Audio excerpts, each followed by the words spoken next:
Amén. Y el aplauso más fuerte es para nuestro Señor Jesucristo.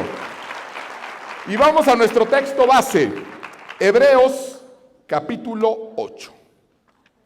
Hebreos capítulo 8, a partir del verso 1 y hasta el 5.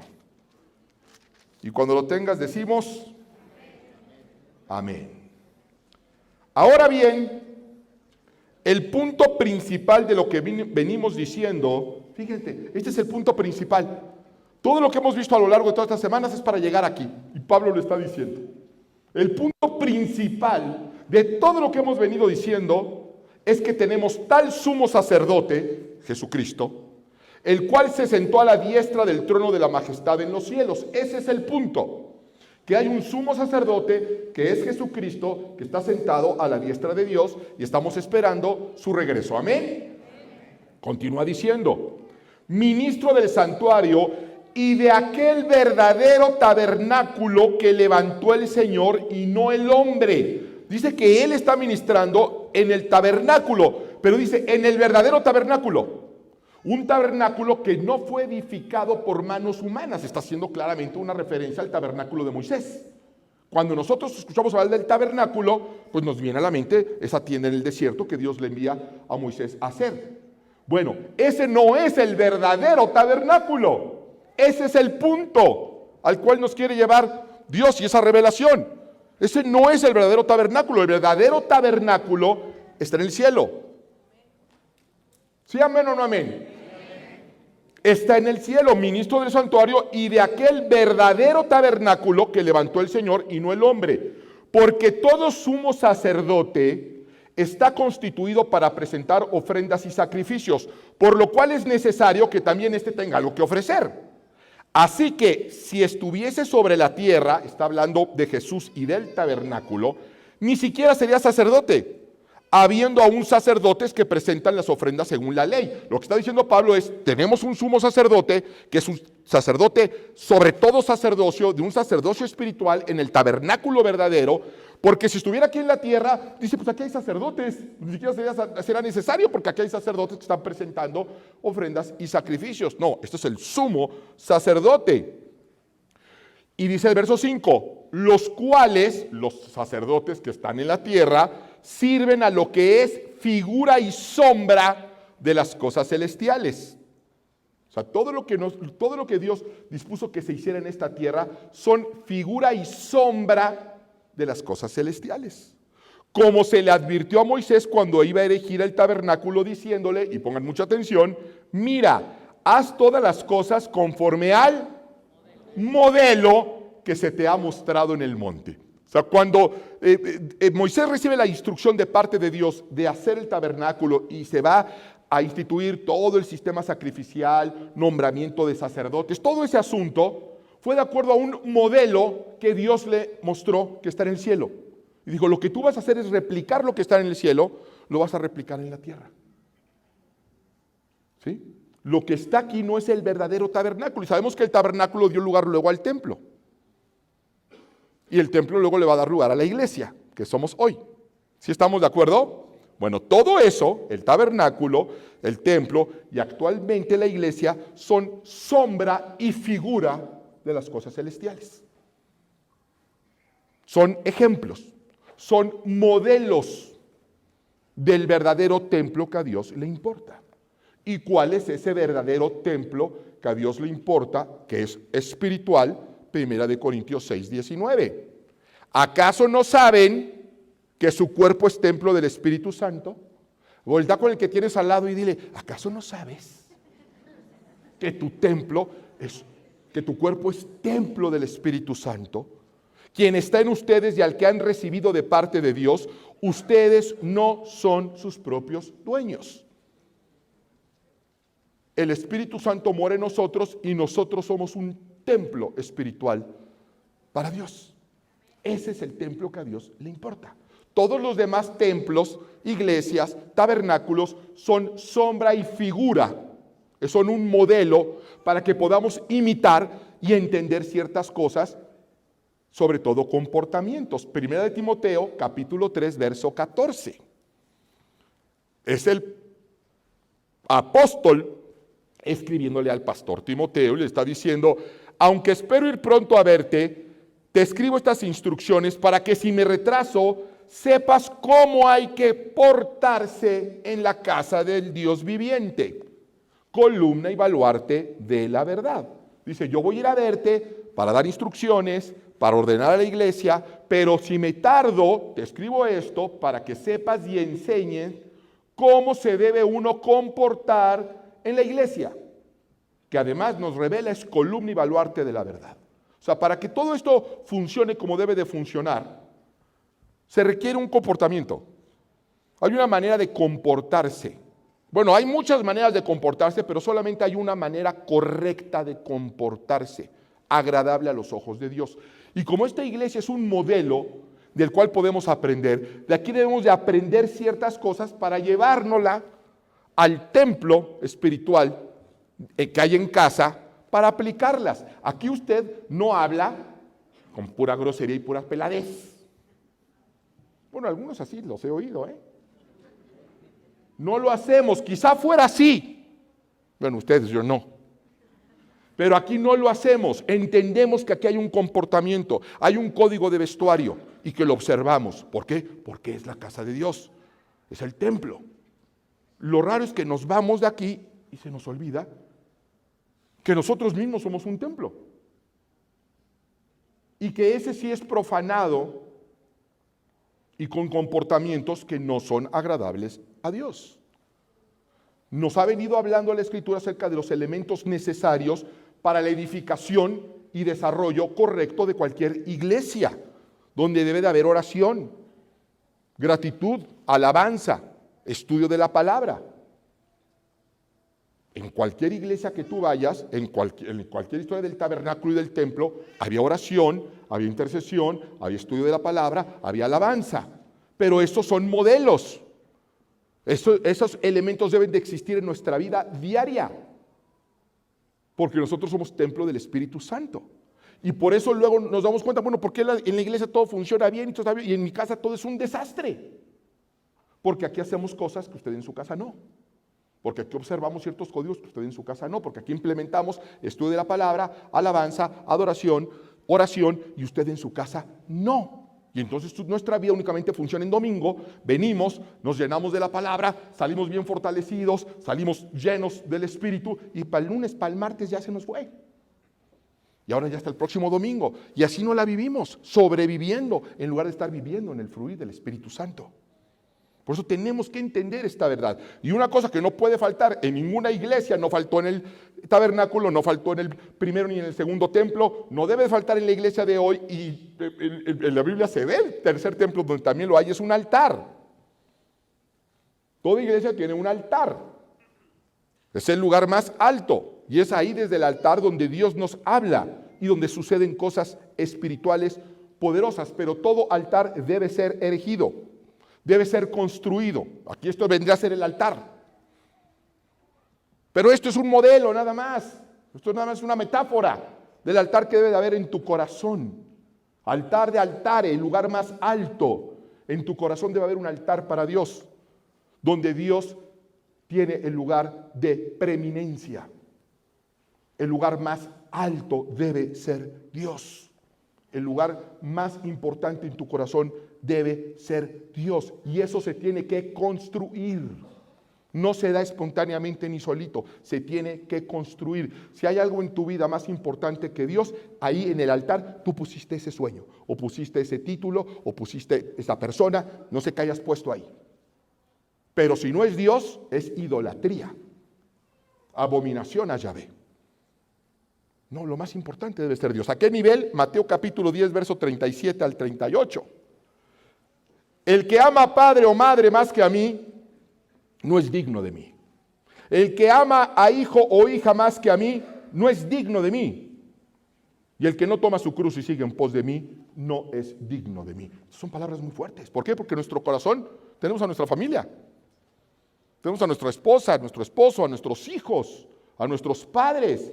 Y luego Dios dice, no, es que a mí, amarás a Dios con toda tu alma, con todas tus fuerzas, con toda tu mente. Y tú dices, pues yo quisiera amarlo, pero si somos sinceros, me cuesta trabajo. O sea, sí te amo, Señor, pero híjole, como que siento a veces que yo amo más a mi familia, como que yo amo más a mis hijos, como que yo amo más a mi esposa. Quisiera amarte más, pero la verdad es que en mi corazón yo siento que no es así. Batallamos con eso. La verdad de las cosas es que no te preocupes si sientes eso, porque el amor no es un sentimiento. El amor es una decisión. Nosotros creemos que el amor es un sentimiento, pero el amor no es un sentimiento. Usted sienta lo que quiera. Dios dice, I don't care. El verdadero amor es una decisión, no tiene que ver tanto con los sentimientos. Es una decisión, porque lo que va a cambiar nuestra vida no es lo que sientes, es lo que haces. Un sentimiento nunca ha cambiado nada, es lo que has hecho lo que ha cambiado tu vida, para bien y para mal. De hecho, esa es la diferencia entre ser tentado y el pecado. La diferencia entre tentación y pecado. Tentación es sentir. Yo siento este impulso, tengo estas ganas, esto se me antoja, pero no es pecado hasta el momento en que yo no ejecute. Entonces el amor es una decisión y no son nuestros sentimientos, sino nuestras acciones los que nos llevaron al divorcio, a la quiebra, a la división. Fueron nuestras acciones, no nuestros sentimientos. Hay hasta un refrán que dice que hechos son amores o... ¿Cómo va? ¿Alguien lo sabe? Hechos son amores y no buenas razones. ¿Sabes? ¿Cómo va? Hechos son amores y no buenas razones. A ver, pásale, hermana, aquí, díganlo, por favor. Hechos son amores y no buenas razones. O sea, son hechos. O sea, ¿me amas? Pues demuéstralo. Demuéstralo, porque hechos son amores y no buenas razones. No que yo quiero, que cuando yo tenga, que yo tuviese, que si quisiese, que si pudiera. No, hágalo. Hechos son amores y no buenas razones. ¿Qué hizo Dios con nosotros? Después de que le hemos dado la espalda, que volvemos constantemente a nuestra vana manera de vivir, dice la Escritura que de tal manera nos amó que dio a su Hijo unigénito. Hizo para que todo aquel que en él cree no se pierda, mas tenga vida eterna. Y es la razón por la cual Santiago nos dice en el capítulo 1 de su epístola, verso 22, pero sed hacedores de la palabra y no tan solamente oidores. Usted vino hoy aquí a la casa de Dios para recibir una instrucción a la luz de la palabra de Dios. Muy bien, gloria a Dios. Eso no va a servir de nada si usted no la aplica. Bueno, sí, perdió su tiempo, perdió su domingo, se hubiera quedado viendo el fútbol. Si no lo va a aplicar, no sirve de nada. De verdad lo digo, mejor se hubiera quedado en su casa viendo fútbol, porque además es medio pecado recibir una palabra de Dios. De Dios, o sea, imagínense, nos levantamos, nos pusimos guapos, bueno, algunos nos pusimos guapos, otros hicieron el intento. Está bien, cada quien hace su lucha, cada quien tendrá su lucha. Venimos y nos sentamos a escuchar una palabra que reconocemos viene de parte de Dios. Por eso declaramos, esta es mi Biblia, y la Biblia es la palabra de Dios, y abro mi mente y mi corazón para que la palabra de Dios fortalezca, me establezca, me transforme. Y la escuchas y sales y no haces nada al respecto. Eso es una locura. Eso es una locura. Mejor no haberla oído. Mejor no haberla escuchado. Entonces no podemos actuar como locos cuando tenemos este tesoro precioso. Sed hacedores de la palabra y no tan solamente oidores, engañándoos a vosotros mismos. Te engañas solito si no ponemos la palabra de Dios en acción. Volvamos a nuestro texto base. Ahora bien, Hebreos 8, por si alguien no sabe cuál es el texto base. Ahora bien, el punto principal de lo que venimos diciendo es que tenemos tal sumo sacerdote, el cual se sentó a la diestra del trono de la majestad en los cielos, ministro del santuario y de aquel verdadero tabernáculo que levantó el Señor y no el hombre. Porque todo sumo sacerdote está constituido para presentar ofrendas y sacrificios, por lo cual es necesario que también éste tenga algo que ofrecer. Así que si estuviese sobre la tierra, ni siquiera sería sacerdote, habiendo aún sacerdotes que presentan las ofrendas según la ley, los cuales sirven a lo que es figura y sombra de las cosas celestiales, como se le advirtió a Moisés cuando iba a erigir el tabernáculo, diciéndole, mira, haz todas las cosas conforme al modelo que se te ha mostrado en el monte. Luego entonces, el punto principal es que el santuario es espiritual y que todo sumo sacerdote es levantado para presentar ¿qué? Ofrendas y sacrificios. Fíjense, preferimos hablar de ofrendas que de sacrificios. Hoy en la iglesia, tristemente, se habla más de ofrenda, muchísimo más de ofrenda. Es más, hay iglesias que solamente hablan de ofrenda cada domingo que de sacrificio. Y sin embargo, el sacrificio es un tema central en la Escritura. Sacrificios. La Biblia dice que hay sacerdotes que están presentando sacrificios. Y que estos sacerdotes sirven en un santuario que es copia y sombra del que está en el cielo. En los tiempos de Jesús, esos sacerdotes estaban en el templo. Eran los que presentaban ofrendas y sacrificios. Pero Pablo está hablando ya a la luz del Nuevo Testamento. Mi pregunta es, ¿dónde están entonces esos sacerdotes hoy? O si es que están todavía. ¿Quiénes son? ¿Según quién? Porque podemos decir, eso es un modelo del Antiguo Testamento, porque el templo fue destruido. El tabernáculo ya no existe, el templo fue destruido. Digo, eso de que el tabernáculo no existe ya el tabernáculo de Moisés. Pero el verdadero tabernáculo sí existe. Oye, es que el templo fue destruido en el año 70 después de Cristo por los romanos. Sí, el segundo templo. Pero el verdadero templo existe. Y el templo en la tierra, que es nosotros mismos, donde mora el Espíritu Santo, sigue existiendo. Entonces, ¿dónde están esos sacerdotes?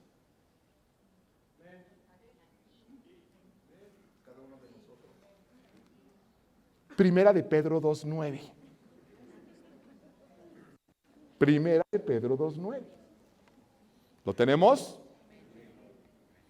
Mas vosotros sois linaje escogido, real sacerdocio, nación santa, pueblo adquirido por Dios, para que anunciéis las virtudes de aquel que os llamó de las tinieblas a su luz admirable.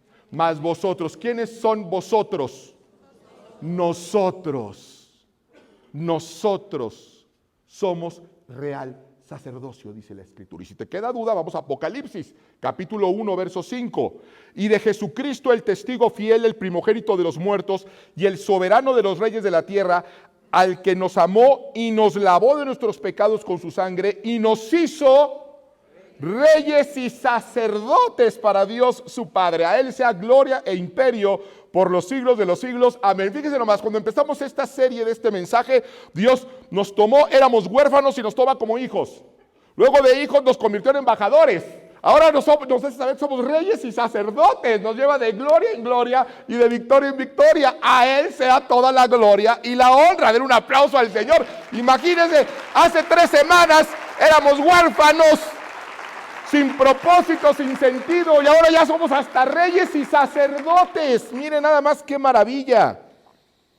Varón, usted es sacerdote en su matrimonio. Mujer, usted es reina. Ahí sí, luego, amén. Todos somos reyes y sacerdotes para Dios, y con un propósito, anunciar las virtudes de aquel que nos llamó de las tinieblas a su luz admirable. Todos somos, hasta el hijo más pequeño de una familia de 10, que es el más chiquito, que no tiene ni perro ni perico a quien mandar, es sacerdote del templo del Espíritu Santo. Él es el encargado de presentar ese sacerdocio. ¿Qué presentaban los sacerdotes? Sacrificios. Sacrificios. Y a nosotros no nos gusta esta palabra porque la relacionamos con sufrimiento, que no es exactamente lo mismo, pero son primos. Y no nos gusta el sufrimiento, a pesar de que todos sufrimos. Pero yo le quiero decir algo, el sufrimiento es inevitable. Lo que es muy tonto es sufrir por las causas equivocadas. Eso es lo que Dios nos quiere evitar. Sufrimientos innecesarios. Todos sufrimos. Lo triste es sufrir por cosas que no valen la pena. Hemos sufrido por poner a un hombre y no a Dios en un lugar donde no le correspondía. Hemos sufrido por poner un sueño en el altar en lugar de los sueños de Dios. Se requiere sacrificio. Todo lo que vale la pena requiere sacrificio. El punto es para quién te estás sacrificando. En una ocasión alguien me dijo, yo ni de loco soy cristiano. Cuando me enteré de la historia de Abraham, un hombre loco que era capaz de sacrificar a su hijo por Dios. Me dijo de tal forma que me enojó y le dije, lo conocía bien, era muy conocido mío. Dije, tú has sacrificado a tu familia por un amante. ¿Quién está más loco? Abraham o tú. Él al menos estaba dispuesto a sacrificar a su hijo por Dios. Y finalmente no lo sacrificó. Dios envió un ángel y le detuvo la mano. Tú sí sacrificaste a la esposa de toda tu vida. Y hablas de locura. Sacrificamos el tiempo con nuestros hijos por un empleo, por un automóvil, matrimonios por una aventura, familia por estatus, bienestar emocional por una promoción. El sacrificio debe tener un propósito divino. El primer sacrificio que aparece en la Biblia, la primera muerte en el Génesis, en un mundo donde no existía la muerte, el pecado obligó a que empezara a haber sacrificios. ¿Cuál fue la primera muerte registrada en el Génesis? ¿Alguien lo sabe? Caín y Abel. Esa es la respuesta número 1. Si estuviéramos en ese programa de 100 mexicanos dijeron, lo hubieran atinado a la respuesta número 1. Y sin embargo, esa no es la respuesta correcta. El primer asesinato que hay en la Biblia, la primera muerte, no la ejecutó Caín. Vamos a Génesis capítulo 3, verso 17. Eva y Adán acaban de pecar. Sus ojos son abiertos a la inmundicia y a la atrocidad que acaban de hacer. Sienten miedo, sienten vergüenza y van y se esconden de Dios, se apartan de Dios. El pecado hace que nos apartemos de Dios. Y entonces es Dios quien va por el hombre. Y fíjense lo que dice Génesis 3:17 en adelante. Dice, y al hombre dijo, por cuanto obedeciste a la voz de tu mujer y comiste del árbol del que te mandé diciendo, no comerás de él, maldita será la tierra por tu causa. Con dolor comerás de ella todos los días de tu vida, espinos y cardos te producirá y comerás plantas del campo. Con el sudor de tu rostro comerás el pan hasta que vuelvas a la tierra, porque de ella fuiste tomado, pues polvo eres y al polvo volverás. Y llamó Adán al hombre de su mujer Eva, por cuanto del varón había sido tomado. Y si sigues leyendo te darás cuenta que dice algo muy interesante, que Dios los cubrió con pieles de animales, porque ellos habían cubierto con higueras. La primera muerte la tuvo que realizar Dios. Tuvo que matar a un cordero para tapar a Adán y Eva. Es el primer sacrificio. Dios lo llevó a cabo. Fíjense lo que tuvo que hacer nuestro Dios, que es una clara analogía de lo que iba a hacer luego con el máximo sacrificio que iba a entregar al cordero por toda la humanidad. Lo está haciendo desde los tiempos de Adán y Eva. Y nosotros no estamos dispuestos a sacrificar nada para Dios. Él ha sacrificado todo por nosotros y nosotros no sacrificamos nada para Dios. Entendemos que si usted quiere ser exitoso en este mundo, pues tendrá que sacrificarse, estudiar una carrera, levantarse bien temprano, ser el primero en abrir su comercio, ir a abastecerlo. Muy sacrificial. Quiere tener mucho dinero, va a tener que trabajar duro, va a tener que sacrificar muchas cosas. Se quiere comprar un auto, va a tener que ahorrar, va a tener que sacrificar otras cosas.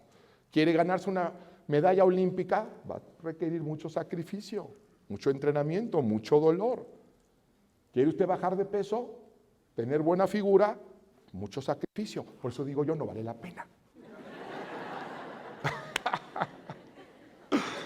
Dispuestos a pasar horas en el gimnasio todos los días. Eso no está mal, está bien, pero ¿Y dónde queda la imagen de Cristo en nosotros? ¿Y dónde queda el ayuno espiritual? ¿Dónde queda la oración? Usted quiere prepararse, hay que invertir en educación, cursos. ¿Invierte en las cosas del reino? ¿Qué libro de la Biblia estás leyendo? Y quizá no tienes una respuesta. Pero si te pregunto qué serie de Netflix estás viendo, te apuesto que estás viendo hasta 2 al mismo tiempo. Tenemos que entender que el sacrificio que Dios quiere es obediencia. Es obediencia. Hay que entender. Y eso Dios nos lo viene diciendo desde el Antiguo Testamento, donde se presentaban sacrificios literales, donde había ovejitas que las mataban literalmente y derramaban su sangre. Desde entonces, Dios nos viene hablando lo mismo. 1 Samuel capítulo 15, a partir del 21, dice: mas el pueblo tomó del botín ovejas y vacas, las primicias del anatema, para ofrecer sacrificios a Jehová tu Dios en Gilgal. Y Samuel dijo: se complace Jehová tanto en los holocaustos y víctimas, como en que se obedezcan las palabras de Jehová. Ciertamente el obedecer es mejor que los sacrificios, y el prestar atención que la grosura de los carneros. Porque como pecado de adivinación es la rebelión, y como ídolos e idolatría la obstinación. Por cuanto tú desechaste la palabra de Jehová, Él también te ha desechado para que no seas rey. Rey, nosotros somos reyes y sacerdotes. ¿Y cuál había sido aquí el problema? Fíjate, habían tomado ovejas y corderos para ser sacrificados de acuerdo a la ley, pero eso era del anatema. Venía del lugar incorrecto, de la forma incorrecta. Dios no quiere ese tipo de sacrificios. A Él no le interesan esos tipos de sacrificios. Hay cosas que Él no va a tomar en cuenta, y tú crees que sí, que si me sacrifico, si esto, si ofrendo tanto, si no cambias tu manera de vivir y no eres obediente a Dios, eso Dios no lo toma en cuenta. Eso a Dios no le interesa. Lo que Él quiere es que obedezcas su palabra. Y fíjate la gran ironía: quiere que obedezcas su palabra para que te vaya bien a ti. Tanto así nos ama Dios. Lo que Él quiere, ¿por qué quieres? ¿A ti qué te importa? Quiero que te vaya bien. Quiero que te vaya bien. ¿Y por qué te metes en mi vida? Porque quiero que te vaya bien. Eso es todo. Te va a ir muy mal si no tienes mi bendición, si no tienes mi protección. No, tú déjame. Pues nos ha dejado. Pues es lo que ha hecho, nos ha dejado. Y miren nomás cómo estamos. Y ahora sí, cuando nos deja y vemos las consecuencias, ay, ahora sí, ay, Diosito, por favor. Y Diosito, que es bueno, nos toma y nos dice: obedece. Obedece. Y la obediencia requiere sacrificio. Usted está equivocado, está equivocadísimo, está a un paso de la locura si cree que es posible obedecer a Dios y no sacrificar cosas, y no dejar cosas en el camino, no perder cosas por obedecer a Dios. Vas a perder amistades, popularidad, posiciones, oportunidades, incluso familia, y vas a tener que sacrificar tus propios sueños si realmente deseas obedecer a Dios. Pero en el sacrificio hay revelación, hay unción, hay provisión. Está el shalom de Dios, la paz de Dios, el lugar donde no hace falta nada y donde nada está roto. Eso es lo que sí. Denle un aplauso al Señor, aquí no se contenga. Aquí usted tiene libertad. Y es en el acto del sacrificio donde Dios se va a revelar. ¿En qué momento se reveló y derramó Dios bendición sobre Abraham? En el instante que él estaba dispuesto a sacrificar. Y se esperó hasta el último momento, hasta el último momento, cuando ya no había otra posibilidad de que apareciera un corderito, de que alguien interrumpiera. Dios envió un ángel y le detuvo la mano cuando iba en vuelo ya. Es ahí. No hay nada, ni en lo natural, ni en lo espiritual, que se haya logrado sin sacrificio. No hay medallas de oro sin sacrificio. No hay guerra ganada sin sacrificio. No existe victoria sin sacrificio. No lo hay. ¡Ay, qué bonito matrimonio tiene usted! Sí, a base de mucho sacrificio. ¡Ay, qué bonitos hijos, qué educados le salieron! No, no salieron así, pues si no fue una feria, si no fue sorteo, se forjaron. Se forja, la familia se forja, y se forja con sacrificio, renunciando a muchas cosas por ir por las mejores, que normalmente son las más tardadas. Normalmente es lo más tardado. Entonces me decían, ¿qué bonita iglesia tiene usted, pastor? Le diría, usted no sabe el sacrificio que ha costado. Estaba comiendo el otro día, acabo de hacer un TikTok al respecto, por cierto. Fíjense cómo es la gente de chismosa. Estoy comiendo y alguien pone en los comentarios, ¡ay, qué bien le va a usted como pastor! ¿Cuánto gana usted de pastor? Porque se ve que vive re bien. Y yo les contesto, sí, vivo re bien, pero eso es nomás para seguirle dándole a la gente. Pero luego yo me preguntaba, ¿dónde estaba esa gente cuando predicábamos en un garage? ¿Dónde estaba esa gente cuando tuvimos que sacar a nuestros hijos de la escuela? Porque no teníamos para pagar la colegiatura por servir al Señor. ¿Dónde estaba esa gente que nos tuvimos que mover de casa para que los niñitos de la iglesia, que éramos 15, 16 personas, tuvieran donde reunirse? Aquí hay gente que le tocó vivir ese tiempo. Aquí estoy viendo a Itzel.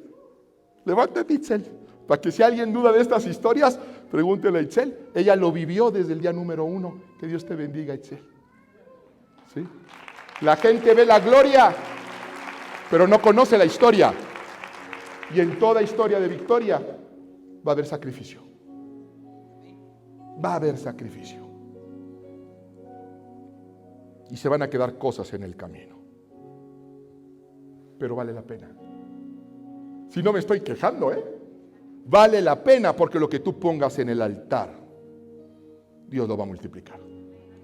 Lo que tú pongas en el altar donde está Dios, Dios lo va a bendecir. Porque es Dios. Así que debemos de aprender a conducirnos sacrificialmente, sacrificarnos por las cosas correctas, en el altar correcto. Romanos capítulo 12. ¿Está usted contento? Yo también. Por lo tanto, hermanos, tomando en cuenta la misericordia de Dios, les ruego que cada uno de ustedes, en adoración espiritual, ofrezca su cuerpo como sacrificio vivo, santo y agradable a Dios. Voy a repetir esto. Les ruego que cada uno de ustedes, en adoración espiritual, ofrezca su diezmo. No, hombre, ojalá fuera tan fácil, hermanos. Ojalá fuera tan fácil. Como ofrezca su cuerpo como sacrificio vivo. Tu cuerpo es tu vida. Como sacrificio vivo, santo y agradable a Dios. No se amolden al mundo actual, sino sean transformados mediante la renovación de su mente, para que comprobéis la buena voluntad de Dios. Agradable y perfecta, dice la Escritura. Por la gracia que se me ha dado, les digo a todos ustedes, nadie tenga un concepto de sí más alto que el que debe tener, sino más bien piense de sí mismo con moderación, según la medida de fe que Dios le haya dado. Pues así como cada uno de nosotros tiene un solo cuerpo con muchos miembros, y no todos estos miembros desempeñan la misma función, también nosotros, siendo muchos, formamos un solo cuerpo en Cristo. Y cada miembro está unido a todos los demás. Tenemos dones diferentes según la gracia que se nos ha dado. Si el don de alguien es el de profecía, que lo use en proporción con su fe. Si es el de prestar un servicio, que lo preste. Si es el de enseñar, que enseñe. Si es el de animar a otros, que los anime. Si es el de socorrer a los necesitados, que dé con generosidad. Si es el de dirigir, que dirija con esmero. Si es el de mostrar compasión, que lo haga con alegría. El amor debe ser sincero, aborrezcan el mal, aférrense al bien, ámense los unos a los otros con amor fraternal, respetándose y honrándose mutuamente. Nunca dejen de ser diligentes, antes bien sirvan al Señor con el fervor que da el Espíritu. Alégrense en la esperanza, muestren paciencia en el sufrimiento, perseveren en la oración, ayuden a los hermanos necesitados, practiquen la hospitalidad, bendigan a quienes los persiguen, bendigan y no maldigan. Alégrense con los que están alegres, lloren con los que lloran, vivan en armonía los unos con los otros. No sean arrogantes, sino háganse solidarios con los humildes. No se crean los únicos que saben, no paguen a nadie mal por mal, procuren hacer lo bueno delante de todos. Si es posible y en cuanto dependa de ustedes, vivan en paz con todos. No tomen venganza, hermanos míos, sino dejen el castigo en las manos de Dios, porque está escrito: mía es la venganza, yo pagaré, dice el Señor. Antes bien, si tu enemigo tiene hambre, dale de comer, si tiene sed, dale de beber. Actuando así, harás que se avergüence de su conducta. No te dejes vencer por el mal, al contrario, vence el mal con el bien.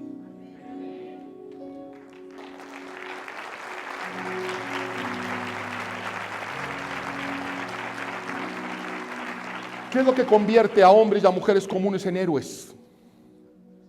Revise la historia. Su capacidad de sacrificio. Su capacidad de sacrificio por la causa correcta. Hay sacrificio que vale la pena, y el único que vale la pena es por las cosas del Señor. Cuide el altar. Cuide el altar. Aquí nosotros cuidamos este altar. De este no se preocupe. Este nosotros lo cuidamos. Aquí estamos re bien organizados. Pregúntanos de la alabanza, que cada vez si dejan un vaso, un estuche, les echamos un montón de inmediato. ¿Sí? Está aquí en Mitch en producción checando que todo este altar lo cuidamos. Mientras el tiempo que estamos aquí. Pero usted tiene que cuidar el verdadero altar. El altar que a Dios más le importa, que es el que está en su corazón. Desde el altar Dios habla. Ay, es que a mí Dios no me habla. ¿Ya tiene altar para que Dios le hable? ¿Ya le construyó altar para que Dios le hable en la intimidad? El Dios que cura, el Dios que cambia el luto en baile, el Dios que envía la paz que sobrepasa todo entendimiento. Ese Dios que te dice: yo quiero tener una relación íntima contigo. Y Él dice: yo nunca te voy a abandonar, siempre te voy a sustentar. Soy fiel por la eternidad, pero soy santo. Jesús es santo y su altar debe ser santo. ¿Usted sabe cuál es la diferencia entre una esposa y una amante? Finalmente, con las dos se puede tener intimidad. Puedes tener intimidad con tu esposo, puedes intimidad con la amante. Nada más que el amante no hay compromiso. La amante está ahí mientras reciba algo, mientras los dos reciban algo a cambio. Yo te ofrezco placer, tú me ofreces un departamento. No hay compromiso y lo hacemos en secreto. Ahí nos vemos cuando tú puedas, cuando te le puedas escapar a la esposa, y yo ahí te veré también cuando me le escape al otro que tengo. La esposa dice: ¿quieres tener intimidad conmigo? Primero te casas conmigo y luego hablamos. Yo quiero un compromiso, yo quiero una vida, yo quiero verdadera intimidad, no solamente un intercambio de favores y beneficios. ¿Quieres intimidad conmigo? Me llevas al altar y luego hablamos. Bueno, Jesús no tiene amantes. Jesús busca a su esposa. ¿Quieres tener intimidad con Jesús? Te dice: nos vemos en el altar, porque no vas a ser mi amante. Yo quiero una esposa fiel. Mi intimidad, mi conocimiento de mí es para mi esposa, y su esposa es la verdadera iglesia, la iglesia que lo busca, comprometida, sacrificial, en prosperidad y en adversidad, en salud y en enfermedad. Jesús es un caballero, no tiene amantes, tiene una sola esposa, y te dice hoy: si quieres tener relación conmigo, nos vemos en el altar. Construya su altar. El novio nos está esperando. Que Dios nos bendiga. Ministerios Vea con el pastor Mauricio Sánchez Escort. Esperamos que este mensaje sea de bendición para tu vida. Para conocer más, visita nuestro sitio en internet www.iglesiavea.com. Gracias por escucharnos.